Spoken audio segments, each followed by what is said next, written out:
اعوذ باللہ من الشیطان الرجیم بسم اللہ الرحمن الرحیم اللہم صلی علی محمد وعلی آل محمد کما صلیت علی ابراہیم وعلی آل ابراہیم انک حمید مجید اللہم بارک علی محمد وعلی آل محمد کما بارکت علی ابراہیم وعلی آل ابراہیم انک حمید مجید رب اشرح لی صدری ویسر لی امری واحلل عقدۃ من لسانی یفقہوا قولی ربنا زدنا علما یا مقلب القلوب ثبت قلبی علی دینک آمین۔ اچھا، آج ہمارا جو ہے موضوع وہ یہی ہے کہ لا دین افراد، ایسے افراد جو دین سے بہت دور ہوتے ہیں، اور روحانیت۔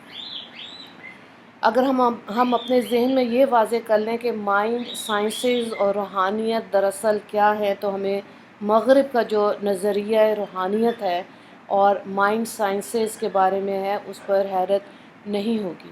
بدقسمتی سے پوری دنیا روحانیت کو تبھی مانتی ہے جب کوئی انسان کرامات دکھاتا ہے، یعنی اس کے پاس مافوق الفطرت قوتیں ہوں، اور اس کو ہی روحانیت کا نام دیا گیا۔ مغرب میں اس شخص کو صوفی کا درجہ دیا جاتا ہے، ٹھیک ہے۔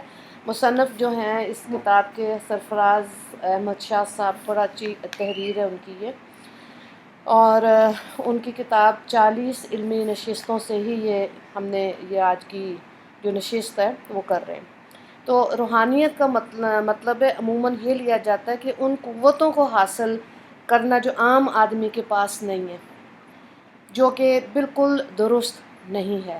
روحانیت دراصل انسان کا اس معیار تک پہنچنے کا نام ہے جب اللہ تعالیٰ نے ایک اچھے مسلمان کے لیے مقرر کیا ہوا ہے۔ انسان جب اس معیار کو پہنچتا ہے تو ذہنی اور اخلاقی طور پر بہت مضبوط ہو جاتا ہے۔ اس کا ایک پہلو تو دینی ہے، جیسے کہ نمازی کو کبھی رزق کی تنگی نہیں اللہ دیتا، ٹھیک ہے۔ اس کے کام کے لیے اللہ تعالیٰ غیبی مدد فراہم کرتا ہے۔ اب سوچ کا زاویہ ایسا ہونا چاہیے کہ اللہ کی عطا کردہ نعمتوں کو محسوس کرنا چاہیے۔ 5 وقت نمازی بھی ہے اور نفلی نمازیں بھی اگر ادا ہو رہی ہیں تو اللہ کی طرف سے جو مدد آ رہی ہے نا، اس کو محسوس کرے۔ ضروری نہیں ہے کہ ہزار کا یا 2,000 کا نوٹ ہی ہاتھ میں آئے گا، نہیں، کچھ برکتیں ایسی اللہ تعالیٰ عطا کر دیتا ہے کہ دل میں، روح میں سکون ہوتا ہے۔ اطاعت گزار لوگ اس طرح سے نظر آنے شروع ہو جاتے ہیں۔ تو یہ چیزیں جو نا ان کو نوٹ کرنا بہت ضروری ہے۔ ایک وہ انسان ہے جو فرض روزوں کے علاوہ نفلی روزے رکھتا ہے، وہ بہت ذہین ہوتا ہے۔ جو لوگ نفلی روزے رکھتے ہیں، وہ لوگ جو حقیقت میں عاجز ہیں، اگر آپ ان کو دیکھیں تو وہ بڑے منظم ہوتے ہیں، وہ کسی بھی مقصد کے لیے ڈٹ کر کھڑے ہو جاتے ہیں، ٹھیک ہے۔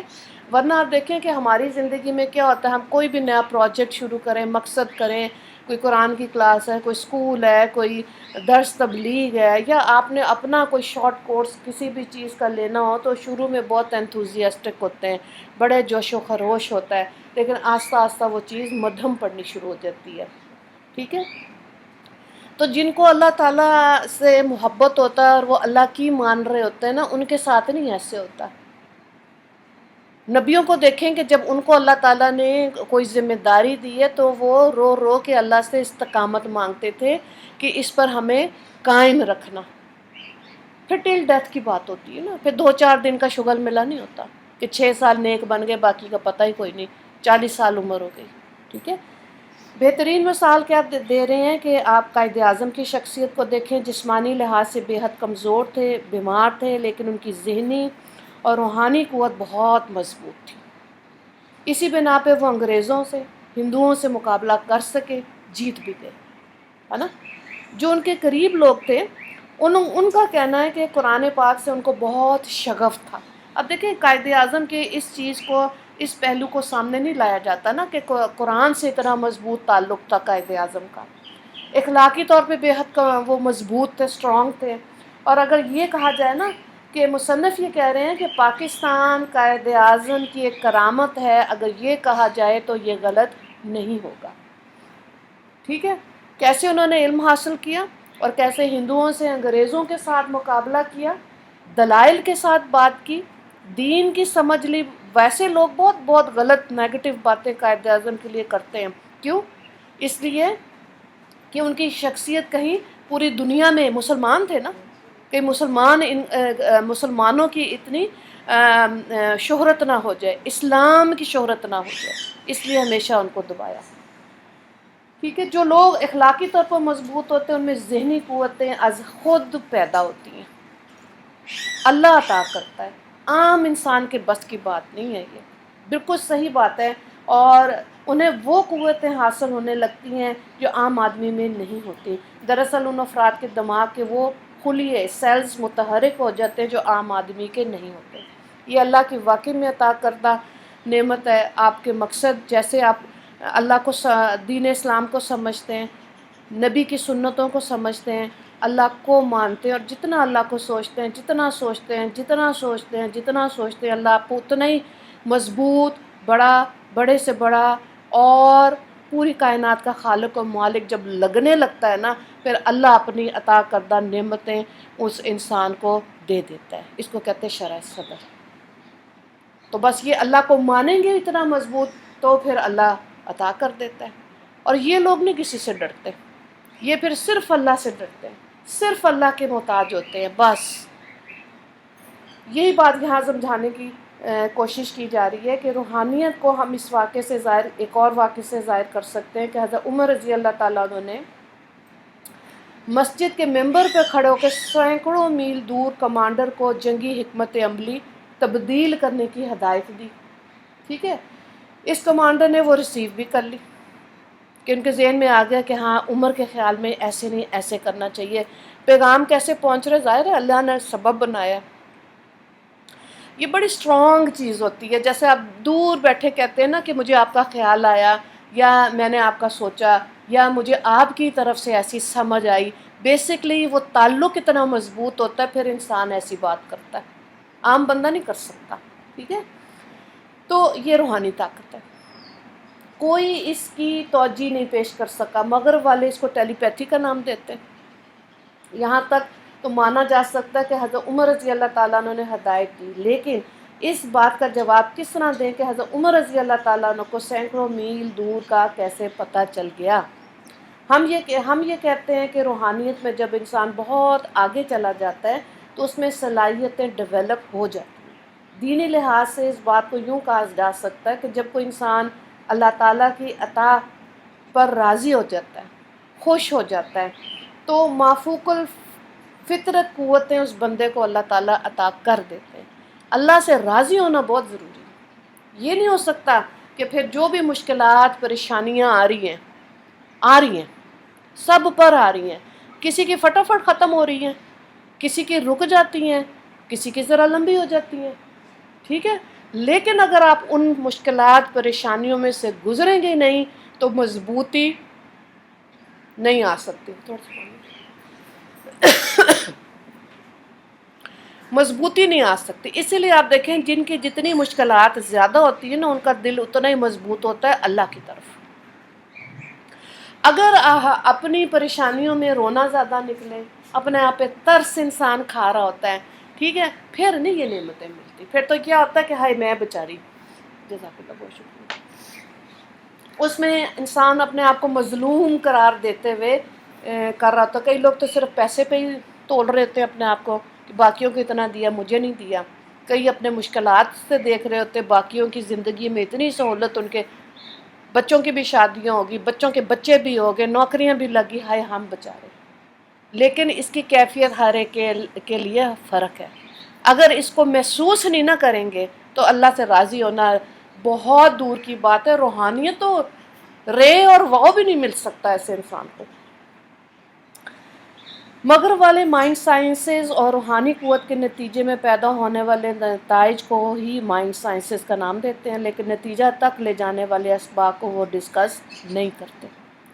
وہ اسباب ہی روحانیت ہے. بہت سی جگہیں ایسی ہیں باہر کے ملکوں میں، جیسے روحانیت میں ایک چیز ہے نا مراقبہ. کیا چیز ہے؟ کنسنٹریشن. جو کہ چلے اگر جو مراقبے کو نہیں مان رہے، نماز کو تو مان رہے ہیں نا. تو نماز جب پڑھتے ہیں پورے دھیان سے پڑھی ہوئی نماز اور ہمارے جیسوں کی اٹھی بیٹھک والی نماز، دونوں نمازیں فرق ہے. کبھی زندگی میں یہ سکون والی نماز جو ہے نا یہ ضرور پڑھنی چاہیے، ایسے سہولت والا وقت دیکھ کے پورا دھیان کہ میں اللہ کے آگے کھڑی ہوں اور اللہ کے آگے میں نے سرنگو ہونا ہے۔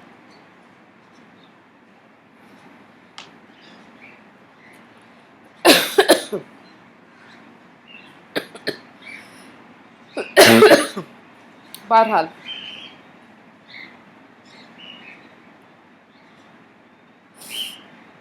کچھ لوگوں میں توجہ مرکوز کرنے کی صلاحیت قدرتی طور پر موجود ہوتی ہے۔ کئی لوگ ہوتے ہیں نا، وہ کہتے ہیں کہ جی آپ روم اورینٹیشن رکھتے ہیں، کیا مطلب ہے کہ کمرے میں جتنے لوگ ہیں بیٹھے ہوئے کیا آپ ان سب کو پڑھ سکتے ہیں؟ کئی لوگوں میں صلاحیت ہوتی ہے، کئی بیٹھے ہی رہتے ہیں، ان کو نہیں پتہ کہ ادھر کون بیٹھا ادھر کون بیٹھا، وہ کیا سوچ رہا ہے۔ لیکن جو اللہ کی عطا کردہ مشکلات پریشانیوں میں سے بھی اللہ سے راضی ہوتا ہے نا، اس کو پتہ ہے وہ جو کونے والی کرسی میں اماں جی بیٹھی ہوئی وہ کیا سوچ رہی ہیں، ان کے دل میں کیا ہے۔ تو یہ بتانے کی کوشش کر رہے ہیں کہ روحانیت مسلمانوں کے لیے بھی اللہ نے رکھی ہے اور کافروں کے لیے بھی رکھی ہے۔ وہ اس کو ایسے کرتے ہیں کہ جی سکون کے لیے آپ کمرے میں بیٹھ جائیں، کسی سے بات نہ کریں، مجمع ہوتا ہے، اور اب آپ نے اگر لائٹ بھی ہلکی ہے تو آپ دیکھیں آپ کے دل میں سکون اتر رہا ہے، بس یہاں تک سکون اتر جاتا ہے، کیونکہ یہ حدیث پاک ہے کہ اللہ رب العزت نے فرمایا جو گمان تم مجھ سے رکھو گے میں وہی معاملہ تمہارے ساتھ کروں گا۔ کئی لوگ کہتے ہیں لو جی اللہ ہماری تو سنتا ہی نہیں ہے، تو اللہ نے کہا جاؤ، نہیں سنتا، کوئی اللہ سے لڑ سکتا ہے؟ اللہ تو بندے کی عاجزی کو دیکھنا چاہتا ہے کہ وہ کیا چاہ رہا ہے، ٹھیک ہے، اس کے اندر ملاوٹ نہ ہو۔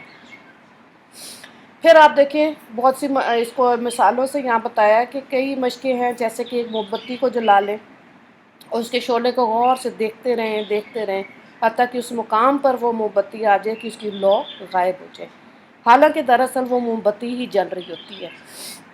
دوسری مشق یہ ہوتی ہے کہ ایک دائرہ بنائیں اور اس پر توجہ مرکوز کریں کہ دائرہ نقطے میں تبدیل ہو جائے۔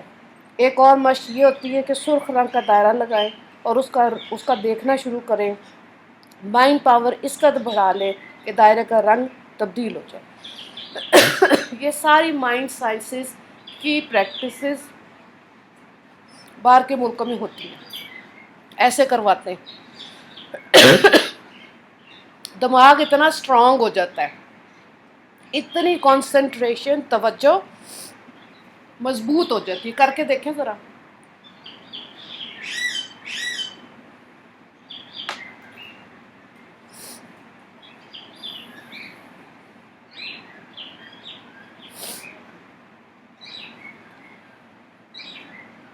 اس طرح بے شمار مشقیں ہیں، لیکن مائنڈ سائنسز میں جو ڈیولپمنٹ ہوتی ہے نا وہ ایک حد تک ہی وہ لوگ ایکسپلور کر سکتے ہیں، اور یہ بات ذہن نشین کر لیں کہ وہ روحانی قوت کو نہیں پا سکتے وہ لوگ، کیونکہ روحانی قوت وہی پا سکتا ہے جو اللہ کی بندگی کرتے ہیں اور اس کی روح نیکی اور عبادت کی وجہ سے بہت مضبوط اور طاقت والی ہوتی ہے۔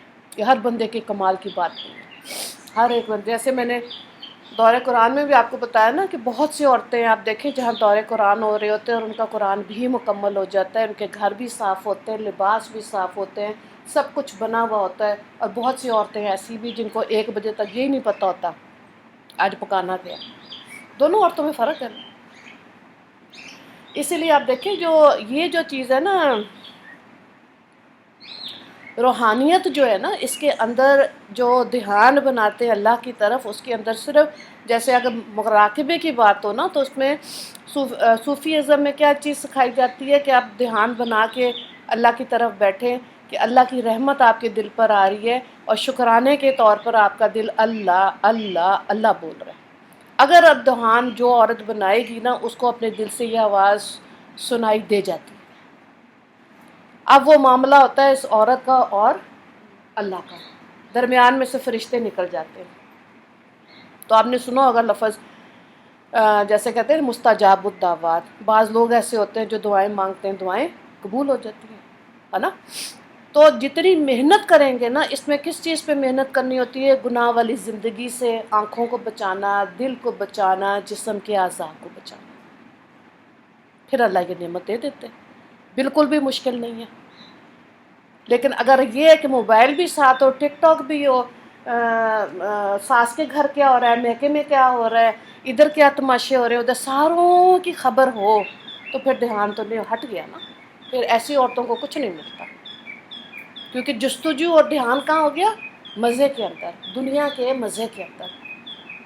اس کو کٹ کرنا ہے، اس کو چھوڑنا ہے، تو اللہ تعالیٰ نواز دیتے ہیں۔ اور پھر وہ دیکھیں جو اللہ والے کہتے ہیں کہ جس وقت دل کرے اللہ کی یاد میں بیٹھنے کو، آپ خاموشی سے بیٹھیں، آپ کا دل واقعی میں اللہ اللہ اللہ کہہ رہا ہوتا ہے، بول رہا ہوتا ہے، دل ہر وقت اللہ کی یاد میں ہوتا ہے۔ کوئی بھی کام کریں، سامنے بیٹھی ہوئی عورت کو بھی نہیں پتہ چلتا کہ اللہ کے ساتھ اتنا رابطہ اس عورت کا یا مرد کا اتنا مضبوط ہے، تو اللہ تعالیٰ دیتے ہیں ایسے۔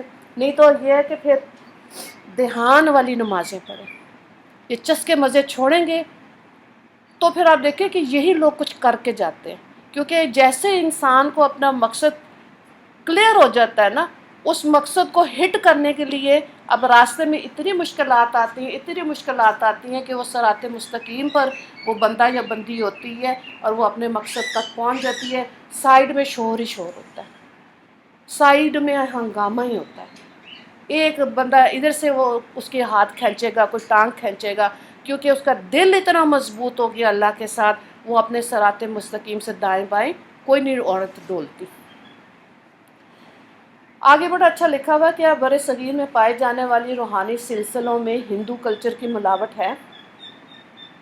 تو جواب میں شاہ صاحب لکھتے ہیں کہ ہمارے ہاں بہت بڑی تعداد ان مسلمانوں کی ہے جنہوں نے ہندو مذہب کو چھوڑ کر اسلام قبول کیا، اور بہت کم ایسے افراد ہیں جو کہ عرب سے ہجرت کر کے آئے تھے۔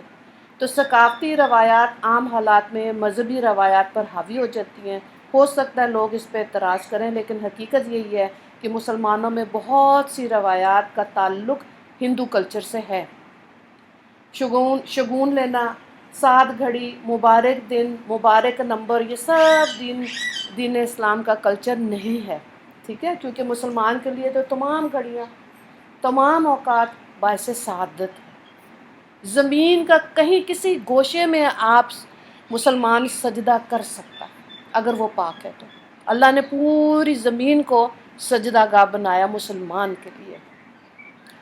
ہم کیا کہتے ہیں جی، کالی ہندوؤں میں رہنے کے بعد کالی بلی جو ہے وہ راستہ کاٹ گئی ہے، سفر نہیں کرنا، گھر واپس چلے جاؤ۔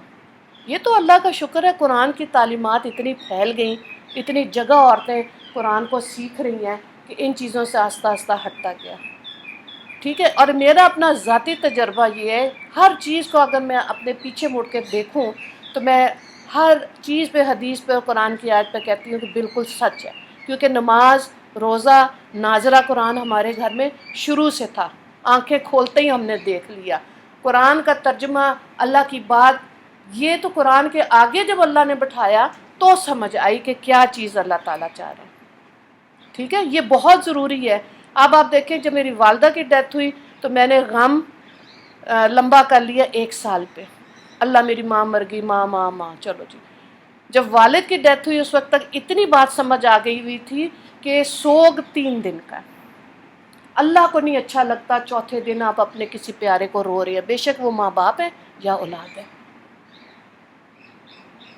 تو تیسرے دن تک سوگ منایا، روئے بھی، غم زدہ بھی ہوئے، سب کچھ۔ چوتھے دن اٹھ کے کھڑے ہو گئے، کیونکہ حدیث پاک کا مفہوم کیا ہے، اس کے بعد تمہاری باری ہے، تم اپنے میرے پاس آنے کی تیاری کرو، اپنی نمازوں کی فکر کرو۔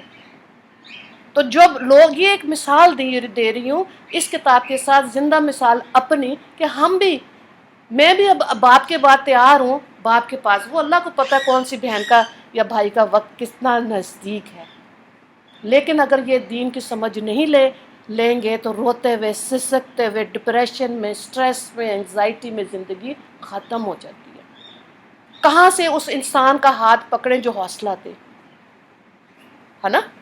کتنا ضروری ہے کہ ہمارے ارد گرد ہمارے بڑے جو ہے ہمارے سے ایسی بات کریں جس میں سے حوصلہ، ہمت آئے، عورتوں کے اندر ہمت آئے، کیونکہ عورتیں ذرا جلدی ہمت چھوڑ دیتی ہیں۔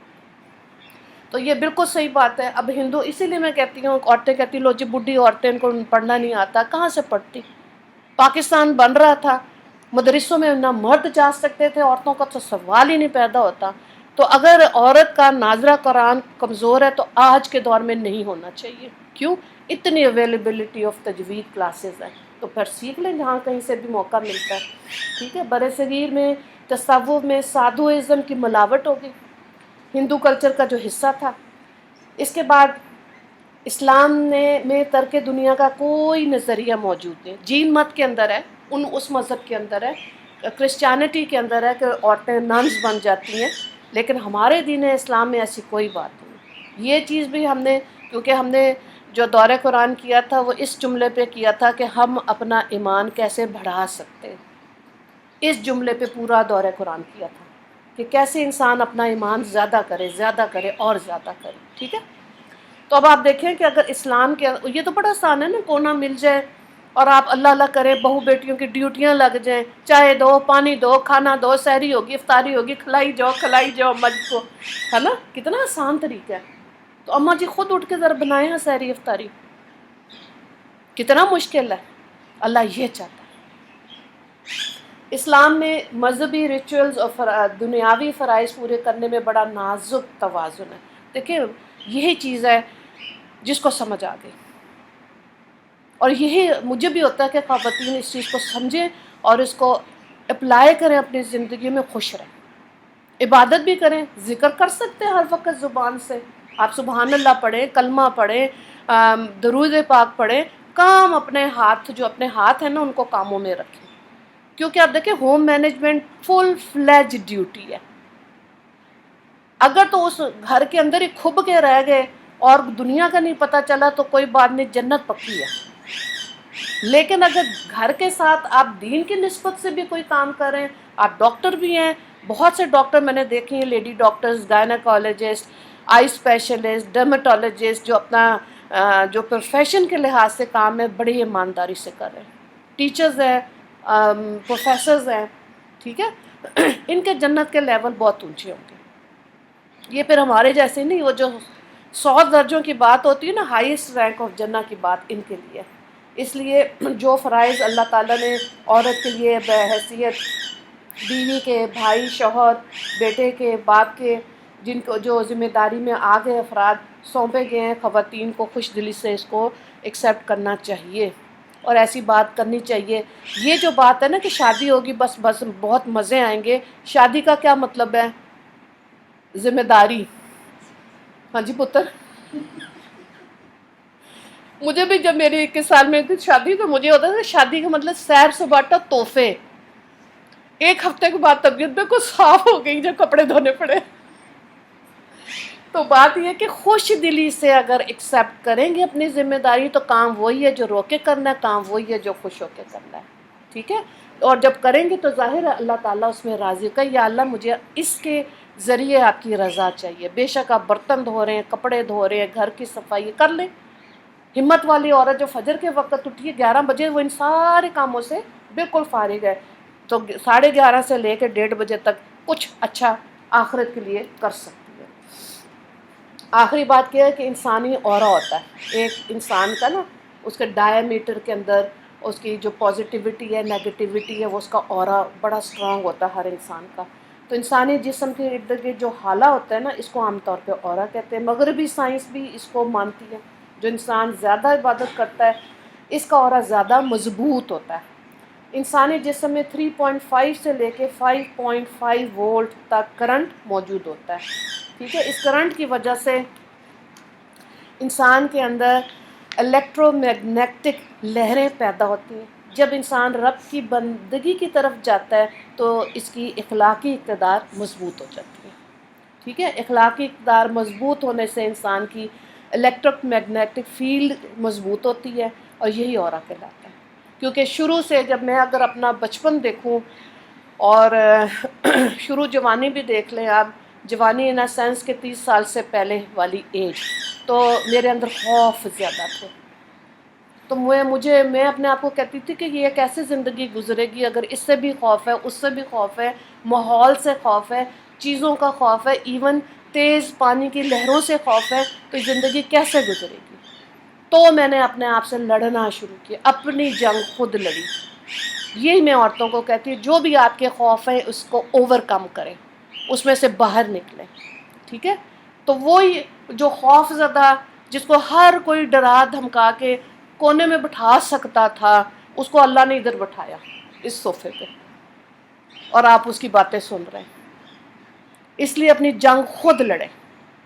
اس لیے میرا دل کرتا ہے کہ شیرنیوں کی طرح عورتیں زندگی گزاریں، ہاں اس میں بدتمیزی کا عنصر نہیں ہونا چاہیے، اور یہ آپ کر سکتے ہیں۔ اپنی مثال بار بار میں اس لیے دیتی ہوں کہ آپ لوگ کتنی دیر سے مجھے دیکھ رہے ہیں، اور جو میں آپ کو بتا رہی ہوں کہ اب جو 60 کے قریب ہونے والی ہو گئی، آدھی زندگی تو خوف میں گزری، تو اللہ نے کہا دلیر بنو، ٹھیک ہے، میں تمہارے ساتھ ہوں۔ اور ہر بندے کو کہتا امت محمدیہ میں اللہ رب العزت ہر امتی کے ساتھ ہے، بے شک وہ میری ساس ہے، میری نند ہے، کوئی بھی میرا رشتہ ہے، اللہ اس کے ساتھ ہے۔ تو پھر ہم یہاں دنیا میں نفرت کرنے نہیں آئے۔ روحانیت مضبوط ہی تب ہوتی ہے جب انسان اللہ کی مخلوق میں خیر بنتا ہے۔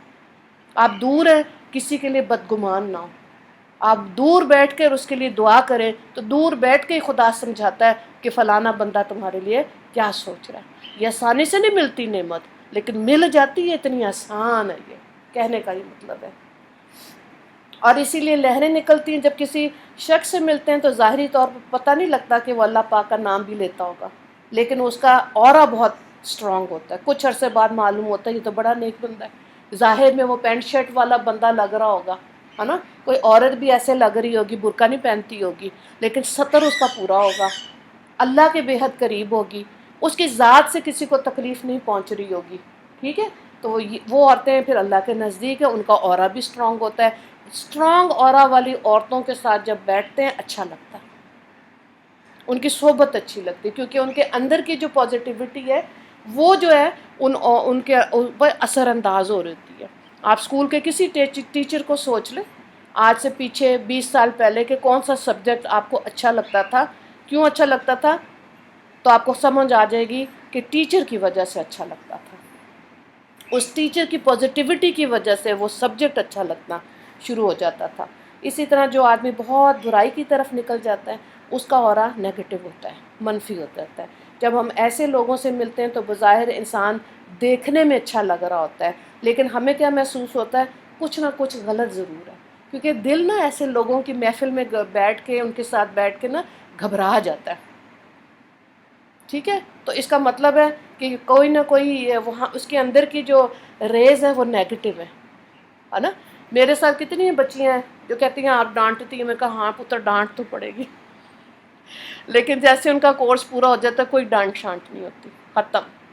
وہ اسی خوف میں چل رہی ہوتی ہیں 6 سال پرانی کہ باجی نے ابھی بھی ڈانٹنا ہے۔ نہیں، ڈانٹ ختم ہو گئی، کیونکہ آپ کی تربیت کا ٹائم ختم ہو گیا، پڑھائی ختم ہوئی، تربیت کا ٹائم بھی ختم ہو گیا، اب آگے آپ کی قسمت ہے۔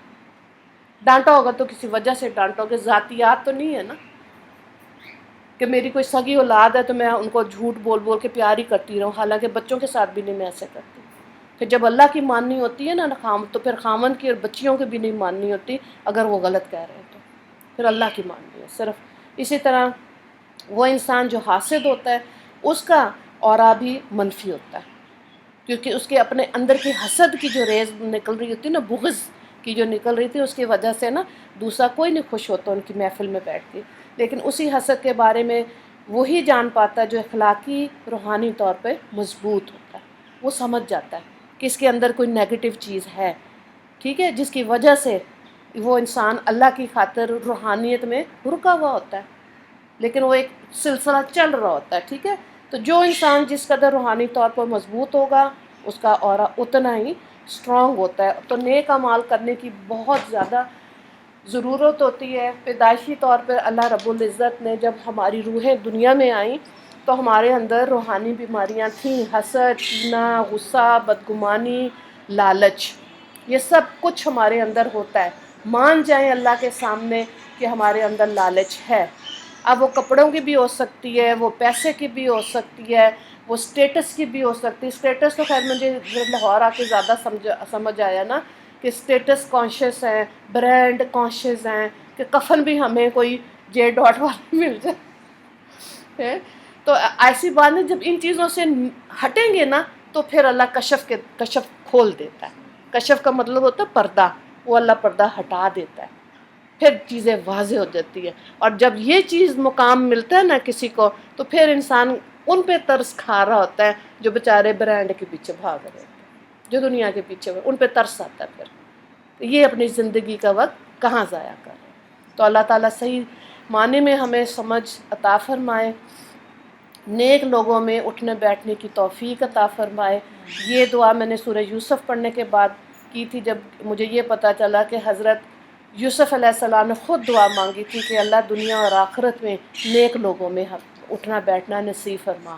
نبی مانگ رہے، تو یہ مانگا کریں تو ہی دنیا میں جو غلط قسم کے نیگیٹو اورا والے لوگ ہیں، اللہ تعالیٰ خود آپ کی حفاظت کرے گا. نیک لوگوں میں آپ کی اپنی چاہت پہ، ٹھیک ہے، جو مانگے مرضی مانگے کھل کے مانگے اللہ تعالیٰ ضرور عطا کریں گے. یہ اللہ کا وعدہ ہے کہ تمہارے گمان کے حساب سے میں نے تمہیں دنیا میں دینا. آخرت کی بات تو پھر وہ ہے نا، سیانے سمجھتے ہیں آخرت کو، عقل والے سمجھتے ہیں آخرت کو، جن کی دل کی آنکھیں کھلی ہیں وہ آخرت کو سمجھتے ہیں، وہ والی محنتیں کرتے ہیں. تو اللہ تو وہ ذات ہے جو لے کے نہیں دے کے خوش ہوتا ہے. اور جن کے اندر ایمان مضبوط ہوتا ہے وہ بھی دے کے ہی خوش ہوتا ہے. ان کو بھی لینے کی کوئی چاہت نہیں ہوتی. کیا لیں گے؟ کوئی انسان کسی کو کیا دے سکتا ہے؟ دینے والی ذات تو رب ہے نا. تو جب یہ نقطہ سمجھ آ جاتا ہے نا، تو پھر مرنے کے بعد جنت میں جانے کی جو خواہش ہوتی ہے نا وہ ختم ہو جاتی ہے. اللہ احساس دلا دیتا ہے کہ دنیا سے اسے انسان کی جنت شروع ہو جاتی ہے. اور جب دنیا میں جنت کا مطلب ہے روح کا سکون. وآخر دعوانا ان الحمد للہ رب العالمین. اللہم اغفر للمسلمین والمسلمات والمؤمنین والمؤمنات. السلام علیکم ورحمۃ اللہ وبرکاتہ.